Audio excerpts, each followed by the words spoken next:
Après 1945, l'Europe est dévastée, cherchant à se reconstruire. En 1951, la CECA est créée pour gérer ensemble le charbon et l'acier.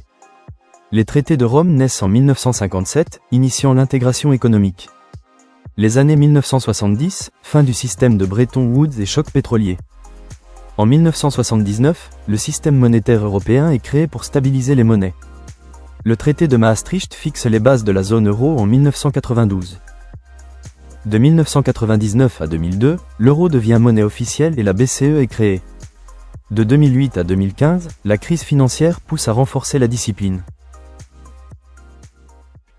Monument classique 1. Les origines, après la Seconde Guerre mondiale, 1945 à 1970. Après 1945, l'Europe est dévastée. Les pays veulent reconstruire leurs économies et éviter de nouveaux conflits.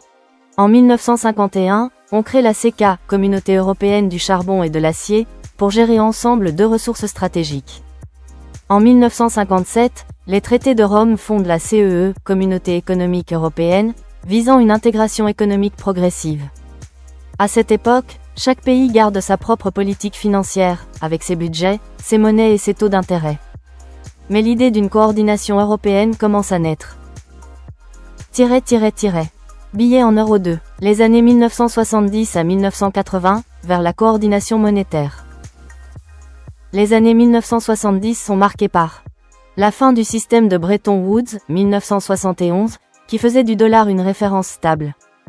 Les chocs pétroliers, qui bouleversent les économies européennes. Pour stabiliser les monnaies, les pays créent en 1979 le système monétaire européen, SME, avec une monnaie de référence, l'écu, ancêtre de l'euro. Les politiques financières commencent à être mieux coordonnées, mais chaque État reste maître de ses choix budgétaires. Construction d'un bâtiment 3. Les années 1990, naissance de l'Union économique et monétaire. C'est le tournant majeur.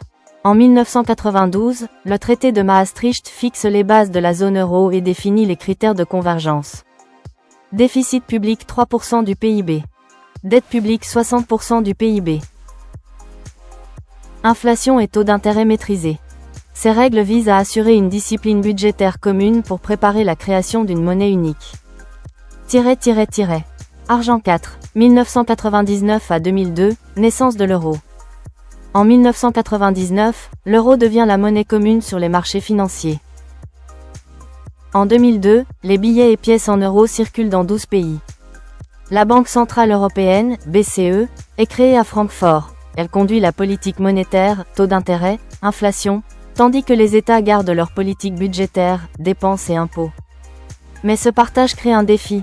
Comment coordonner des politiques nationales avec une monnaie unique ? Balance à poids 5. 2008 à 2015, la crise financière et la discipline renforcée. La crise financière mondiale de 2008 et la crise de la dette grecque en 2010 fragilisent la zone euro. L'Union européenne renforce alors ses mécanismes. Création du pacte de stabilité et de croissance, surveillant les déficits. Mise en place du mécanisme européen de stabilité, mais un fonds de secours pour les États en difficulté.